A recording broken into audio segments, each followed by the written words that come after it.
Mike's on. All right, the Peter Gammons Report is brought to you by Mavis Discount Tire. Save on tires at mavisdiscount.com. By Fubo TV. Watch your local sports live at FuboTV.com. And by Buffalo Wild Wings, beer, sports. Peter joins us now. Peter, welcome. How are you? I'm doing very well. All right, let's start with the Red Sox yesterday, who fall short and in a strange game in the Red Sox. Listen, let me ask you this. How do they judge their season? It will be judged as a disappointment because there was so much built up with the pitching before the season. To me, it's more disappointing in that they were so erratic offensively. I mean, the middle of their order was awful. I think I mentioned to you last week. Take the 4 or 5 spots in the order during the regular season, and we're 30th in the major leagues in home runs and OPS. That's tough. I mean, then you get down to the end of the season, and Pedroia was hurt like 7 times. I mean, that's a real issue going forward, is what is Dustin Pedroia anymore, and the fact that Mookie Betts could barely swing the bat. That left wrist was really bad in the playoffs. Kind of left him short, but it's Boston. But I strongly believe this. In my mind, there's no doubt John Farrell's going to go. I get that. I mean, I don't think he'll be that sad. I think he'll probably be happy to take a year's salary and relax. But I think Boston's tougher to manage than New York. Oh, I think it is too.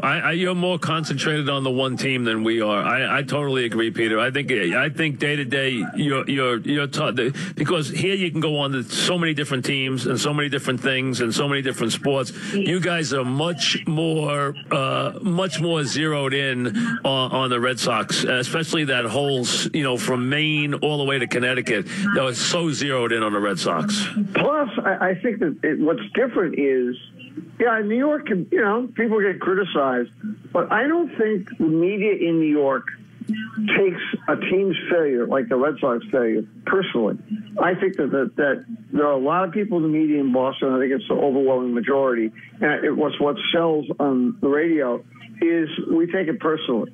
They should have been better than this. And, my feeling is this, that when Sale, who I think was just exhausted by the time they got there. He threw a ton, and when you throw with that effort that he throws, it might not be that his arm was tired or even his arm slot was that low, but the hand slot. That was the point that a couple, Rick Sutcliffe and a couple of other pitchers were talking about yesterday. It's his hand slot. Well, you throw whatever it was, all the innings, strike out 300 bats. That takes a toll on you, and especially because they weren't scoring runs for him for half the season. Okay, he's worn down. Price is in the bullpen. Porcello did not pitch well, and their starting pitcher had them behind in every game. And I actually thought, and I really believe this, I thought yesterday, watching that game from first pitch to last pitch, that it was one of the best baseball games I ever watched in my life in that ballpark. Really? And look what you had in middle of relief. But what the heck are the Astros thinking? They were winning this series. Why would you ever bring Verlander into that game yesterday? Because he felt, AJ felt that he had blown out his middle relief in a couple of games. Verlander was one, even though he had never pitched in relief in his life, he's such a competitor that and talked to him afterwards, and I do know Justin very well. I mean, I really like him because he lives on competition. He lives for it. He's never afraid of it. But that idea, I remember I looked up in the 5th inning. I'm watching a game with Justin Verlander and Chris Sale pitching in middle relief. And this is just, Sale was brilliant for a while in that game yesterday. He was absolutely brilliant. And Verlander was after he slipped on the mound and hung the cutter that Benintendi hit a ton. Okay, but after that he was very good. He got them the innings, got them down to the end. I think there was something about them playing a young team playing in Fenway from the beginning, from the time they arrived.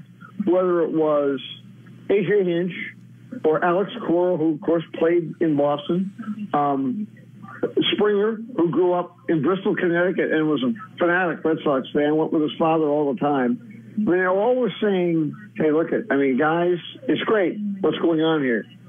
But when we played them and we had won 3 out of 4 last weekend, that didn't really mean very much. It's totally different in October playing in that park, as crazy as it gets. And I think you would agree with me. The toughest place to go on the road and get called strike free is Fenway Park and Yankee Stadium. Oh, no question. They played well. The Saturday game was fun, but then it all turned around with like one thing when Liriano came into the game, and just like the University of Florida on Saturday, which I loved. They had 90,000 people singing Tom Petty. They had the same thing at Fenway. They had 35,000 people stand up and sing "I Won't Back Down," and then Devers hits the second pitch into the bleachers for the lead. There was a real magic to it, and it was yesterday, and it was also the competitive level. I mean, watching those Astros guys, sometimes I look at it. There's Altuve and Correa and Bregman. I mean, that's an incredible infield. And they're also young, and they play with such incredible fire that it's so much fun to watch it. Yeah, good team. Very good team waiting in the wings, yes. And they play with a lot of passion, and they really get it. I mean, right there, plus they're so deep. I mean, all the players will tell you Gurriel's their best situation here. He's their best clutch hitter. He's hitting 8th in the order. But it had a game. There were a lot of really good plays in it. There were a couple of bad plays in it. But it had all the theater. It was also one team that you worry about its future and where they're going to be, particularly in relationship to the Yankees over the next 5 or 6 years, the Red Sox, and a team coming up that had never really gone into a place like Fenway Park and won a huge series.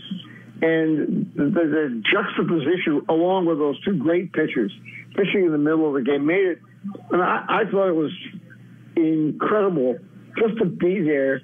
And what was really fun is spending an hour with the Astros players because, and I think it wasn't just Josh Reddick spraying people with champagne. Their young players really got what that meant to win in Fenway Park for the Houston Astros. And I was really impressed by how mature those young guys, particularly Correa, Springer, Bregman, and Altuve, just how mature they are. And I love, at my age, I love being around young players who understand what it means to win something. It's not just a time to party. It's, hey, we really accomplished something that. How many Houston Astros teams in their past? Not many. Would have got in there and won. I mean, I always, of course, none of them probably have any idea what happened in '86, which I think is one of the greatest series ever played.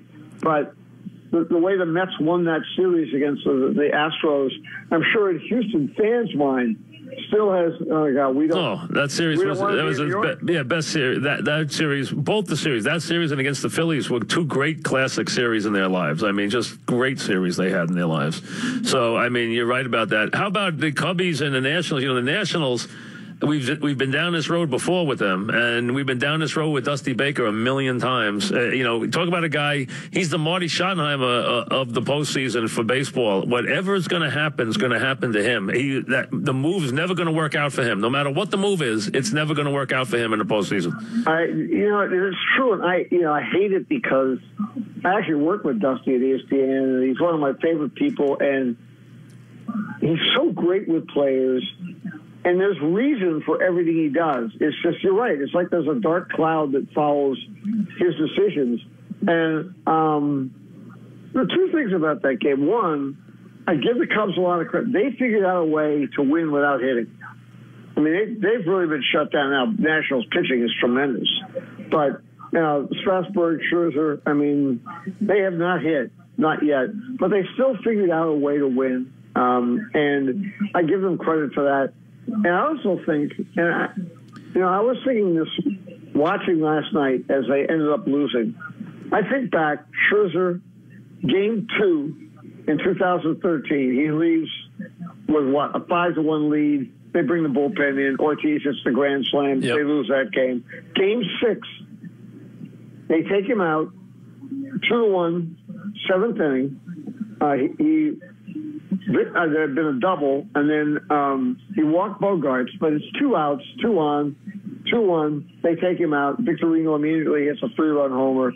And then that game last night, I mean, and I ask you, what you feel? I almost feel like he'd be regarded as Kurt Schilling in the postseason if it were not for his bullpen. Oh, it's ridiculous what's going on with him. And this series, how about the execution of the Cub pitching?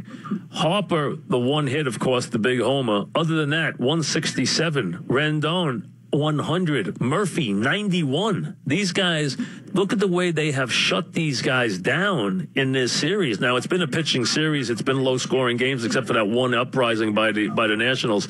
But look at those numbers. Daniel Murphy is hitting 90. I mean, 167, 100. These guys were you expect big things from these guys in the postseason. I mean, Murphy has been dominant in the postseason. Look what he did here. They've shut him down completely.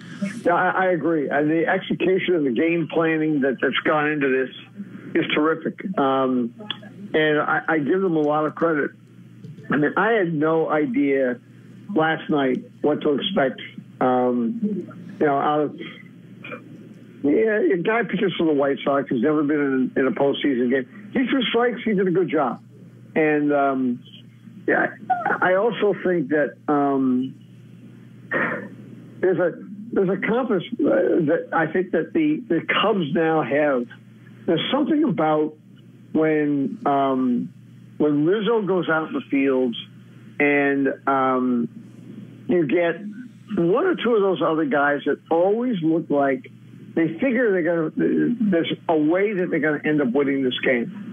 And that amazes me. I mean, it just... and there's pressure on the other teams this year. There's pressure on the Nationals. There's a lot of pressure on the Dodgers. Here's a defending champ that got through the season, got to the postseason, hasn't been spectacular, has been under the radar this year, hasn't been the story at any time this year, and now they can kind of just operate here. That's why I liked them in this series. And I thought they would win this series, and I think they're very dangerous if they do win it and go forward.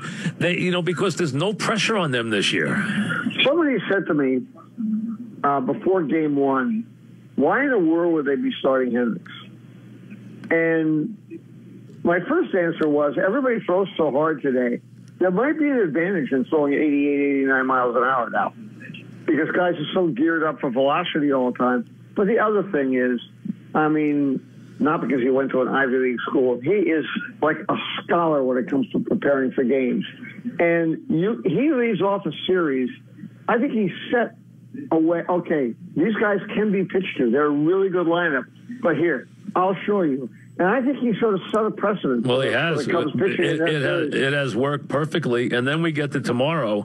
And let's be honest, the Indians have hit a rough patch. They're not hitting. Brantley shouldn't be playing. Ramirez has been a disaster. Yesterday, six walks and 4 errors yesterday, 6 unearned runs. And now it's Kluber on full rest after getting bombed.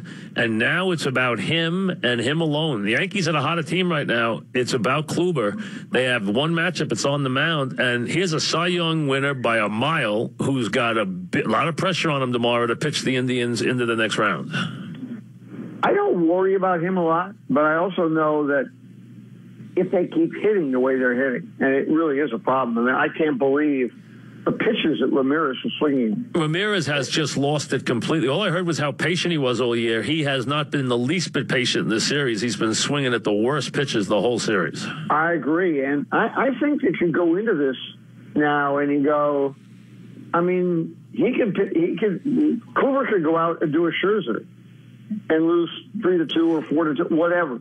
And maybe Ramirez has not been able to handle that, and Encarnacion's not in the lineup. Maybe he feels too much pressure because Encarnacion's not in the lineup. That's a possibility. I mean, he was really good last year, but now there's a lot of pressure. He's got the MVP, people chanting MVP and so forth when he comes up in Cleveland. It's really interesting. I mean, and But nobody's better at handling his team in these kind of spots than Francona. Absolutely, and he's very good at, we're down, we're going to come back and win. And I think this Callaway is such a great, the way they do their preparation, it's like a whole team of guys that do the work. They're really good at that, but it still makes it pretty interesting. And we talked about this last week. I mean, you know how I feel about the Yankee bullpen. I mean, I presume it's true because I saw it in two different places. They didn't throw a fastball under 96 miles an hour last night. I think they might. No, I don't think one, because Ramirez had one that I think the first was 96 and everything was above, and Canely everything was above. So yes, I think they threw every pitch. I think was and Betances, the fastballs he did throw hit the backstop, but they were going very fast. I think it should be said too that what Brian Cashman did. I mean, I know at the trading deadline people were disappointed there weren't more big deals and so forth, but what he did in assembling the depth of that bullpen, I mean, 2-3 of the relievers have not been as effective as they were during the regular season. Yeah. In games in the postseason, but they're so deep. They go other places. Well, Chad Green's become a force, despite the Grand Slammer. And if you look at it, talk about not hitting. Ramirez hitting 100. Lindor's hitting 71, despite the Grand Slammer. Brantley can't get a hit. So they are really, they don't have Encarnacion. So you have that situation there, and Bruce has cooled off after the first two games. So they're not hitting at all, the Indians. I think you'd agree with me. I love Jay Bruce. I think he's a nice player. But he's still a guy who should be hitting 6th or 7th in the order. Yeah, he can't carry a team. He's not a carry a team guy. So it's really interesting. I mean, well, Ramirez is killing them. He's the guy who's killing them. They counted on him all year, and he has been awful. And they got him chasing pitches in the dirt. That I mean, they're not throwing him a strike, and he's helping them out. He swings at anything. Yeah, I think. It's been since 1948. In my heart, I want the Indians to win the World Series. I love that baseball town and everything. But I'm fascinated by the other two stories. I mean, as I say, the Astros young players are really special. And it'll be interesting. I think they can hit heat of any kind, which makes it interesting. And I actually think they might have more trouble with CC than anybody else. But the Yankees are such a great story. I mean, there's this, and I think it applies to the Dodgers as well. People say, well, they've got the payroll. They've got this. Well, no, they've got both of those teams have general managers who are trying to get their payrolls in a reasonable place. They're not adding payroll all the time. They're whittling down. The Dodgers have whittled off a lot in the last 2 years with Andrew Friedman. And they've basically turned over, both general managers have turned over those teams to be totally new and different personalities from what they were 2 or 3 years ago. I think they deserve a lot of credit. They didn't have to tank like the Tigers, who have every bit the payroll that the Yankees have had. They both rebuilt it, and I think they're better than they've been in quite a long time. No question. It's going to be fun to watch. Thanks, Peter. We'll talk next week. Appreciate it. Thank you very much.